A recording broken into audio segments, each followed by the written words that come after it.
అందరికీ వందనాలండి. అపోస్తల కార్యములు 10వ అధ్యాయాన్ని చదువుకుందాం. ఇటలీ పటాణమనబడిన పటాళములో శతాధిపతి అయిన కొర్నేలి భక్తిపరుడు కైసరయలో ఉండెను. అతడు తన ఇంటి వారందరితో కూడా దేవుని యందు భయభక్తులు గలవాడై ఉండి ప్రజలకు బహుధర్మము చేయుచు ఎల్లప్పుడూ దేవునికి ప్రార్థన చేయువాడు. పగలు ఇంచుమించు 3 గంటల వేళ దేవుని దూత అతని దగ్గరకు వచ్చి కొర్నేలి అని పిలుచుట దర్శనమందు తేటగా అతనికి కనపడెను. అతడు దూత వైపు తేరి చూచి భయపడి, ప్రభువా ఏమని అడిగాను. అందుకు దూత, నీ ప్రార్థనలను నీ ధర్మకార్యములను దేవుని సన్నిధికి జ్ఞాపకార్థంగా చేరినవి. ఇప్పుడు నీవు ఎప్పేకు మనుషులను పంపి పేతురు అను మారుపేరు గల సీమోనును పిలిపించుము. అతడు సముద్రపు దరినున్న సీమోనును ఒక చర్మకారుని ఇంట దిగి ఉన్నాడని అతనితో చెప్పాను. అతనితో మాట్లాడిన దూత వెళ్ళిన పిమ్మట అతడు తన ఇంటి పనివారిలో ఇద్దరిని తన ఎల్లప్పుడూ కనిపెట్టుకుని ఇండువారిలో భక్తిపరుడు ఒక సైనికుని పిలిచి వారికి ఈ సంగతులని వివరించి వారిని ఎప్పేకు పంపెను. మరునాడు వారు ప్రయాణమైపోయి పట్టణమునకు సమీపించినప్పుడు పగలు ఇంచుమించు 12 గంటలకు పేతురు ప్రార్థన చేయుటకు మిద్ది మీదకి ఎక్కెను. అతడు మిక్కిలి ఆకలిగొని భోజనం చేయగోరెను. ఇంటివారు సిద్ధము చేయుచుండగా అతడు పరవశుడై ఆకాశము తెరవబడుటయు 4 చెంగులు పట్టి దింపబడిన పెద్ద దుప్పటి వంటి ఒక విధమైన పాత్ర భూమి మీదకి దిగివచ్చుటయు చూచెను.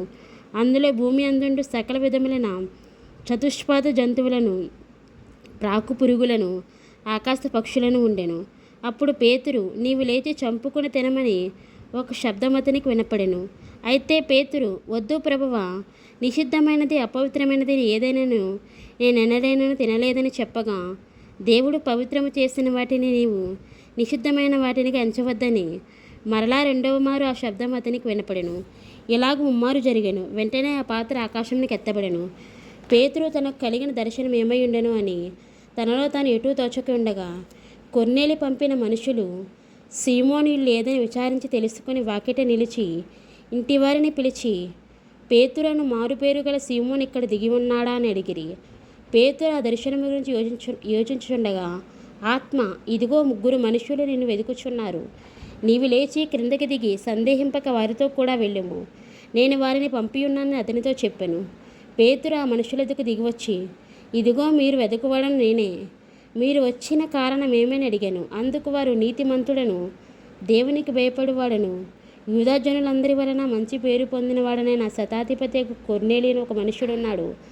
అతడు నిన్ను తన ఇంటికి పిలువనంపించి నీవు చెప్పు మాటలు వినవలనని పరిశుద్ధ దూతల వలన బోధింపబడనని చెప్పిరి. అప్పుడు అతడు వారిని లోపలికి పిలిచి ఆతిథ్యం ఇచ్చెను. మరునాడు అతడు లేచి వారితో కూడా బయలుదేరెను. ఎప్పేవారైన కొందరు సహోదరులను వారితో కూడా వెళ్ళిరి. మరునాడు వారు కైసరయలో ప్రవేశించిరి. అప్పుడు కొర్నేలి తన బంధువులను ముఖ్య స్నేహితులను పిలిపించి వారి కొరకు కనిపెట్టుకుని ఉండెను. పేతురు లోపలికి రాగా కొర్నేలి అతని ఎదుర్కొని అతని పాదముల మీద పడి నమస్కారం చేసెను.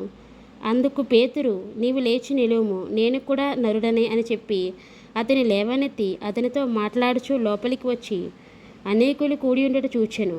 అప్పుడు అతడు, అన్యజాతి వానితో సహవాసము చేయుటైనను అట్టి వానిని ముట్టుటైనను యూదునికి ధర్మం కాదని మీకు తెలియను. అయితే ఏ మనుషుడు నిషేధింపదగినవాడైనను అపవిత్రుడైనను చెప్పకూడదని దేవుడు నాకు చూపించి ఉన్నాడు. కాబట్టి నన్ను పిలిచినప్పుడు అడ్డమేమీ చెప్పక వచ్చి తిని గనుక ఎందు నిమిత్తం నన్ను పిలవనంపితురో దానిని గురించి అడుగుచున్నానని వారితో చెప్పాను. అందుకు కొర్నేలి, 4 దినముల కిందట పగలు 3 గంటలు మొదలుకొని ఈ వేళ వరకు నేను ఇంట ప్రార్థన చేయుచుండగా ప్రకాశమానమైన వస్త్రములు ధరించిన వాడొకడు నా ఎదుట నిలిచి, కొర్నేలి, నీ ప్రార్థన వినపడెను. నీ ధర్మకార్యములు దేవుని సముఖమందు జ్ఞాపకముంచబడి ఉన్నవి గనుక నీవెప్పేకు వర్తమానం పంపి పేతురును మారుపేరు గల సీమోనుని పిలిపించుము. అతడు సముద్రపు దరినున్న చర్మకారుడైన సీమోని ఇంట దిగి ఉన్నాడని నాతో చెప్పాను. వెంటనే నేను పిలిపించి తిని, నీవు వచ్చింది మంచిది. అందుకు ప్రభువు నీకు ఆజ్ఞాపించినవన్నీ వినుటకై ఇప్పుడు మేమందరము దేవుని ఎదుట ఇక్కడ కూడి ఉన్నామని చెప్పాను. అందుకు పేతురు నోరు తెరిచి ఇట్లా, నేను దేవుడు పక్షపాతి కాడని నిజంగా గ్రహించి ఉన్నాను. ప్రతి జనములోనూ ఆయనకు భయపడి నీతిగా నడుచుకుని వారిని ఆయన అంగీకరించును. యేసుక్రీస్తు అందరికీ ప్రభు. ఆయన ద్వారా దేవుడు సమాధానకరమైన సువార్తను ప్రకటించి ఇశ్రాయేలుకు పంపిన వర్తమానం మీరెరుగుదురు.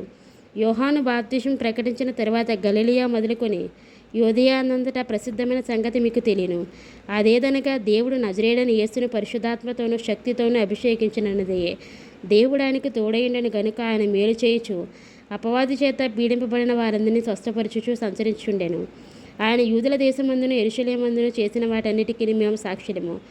ఆయనను వారు మ్రానున వేలాడదీసి చంపిరి. దేవుడు ఆయనను 3వ దినమున లేపి ప్రజలందరికీ కాక దేవుని చేత ముందుగా ఏర్పరచబడిన సాక్షులకే అనగా ఆయన మృతుల్లోనే లేచిన తరువాత ఆయనతో కూడా అన్నపానములు పుచ్చుకొనిన మాకే ఆయన ప్రత్యక్షంగా కనబడినట్లు అనుగ్రహించెను. ఇదిగాక దేవుడు సజీవులకును మృతులకును న్యాయాధిపతినిగా నియమించినవాడు ఈయనే అని తన ప్రజలకు ప్రకటించి దృఢ సాక్ష్యం ఇవ్వాలని మాకు ఆజ్ఞాపించెను. ఆయనందు విశ్వాసముంచువాడెవడు వాడు ఆయన నామం మూలంగా పాప క్షమాపణ పొందునని ప్రవక్తలందరూ ఆయన గురించి సాక్ష్యం ఇచ్చుచున్నారనెను. పేతురు ఈ మాటలు ఇంకా చెప్పుచుండగా అతని బోధ విన్నవారందరి మీదకి పరిశుద్ధాత్మ దిగెను. సున్నతి పొందిన వారిలో పేతురుతో కూడా వచ్చిన విశ్వాసులందరూ పరిశుద్ధాత్మ వరం అన్యజనుల మీద సహితము కుమ్మరింపబడట చూసి విభ్రాంతి నొందిరి. ఏలయనగా వారు భాషలతో మాట్లాడుచు దేవుని గణపరచుండగా వినిరి. అందుకు పేతురు, మనవలే పరిశుద్ధాత్మ పొందిన వీరు బాప్తిజం పొందకుండా ఎవడైనను నీళ్లకు ఆటంకము చేయగలడా అని చెప్పి యేసుక్రీస్తు నామముందు వారు బాప్తిజం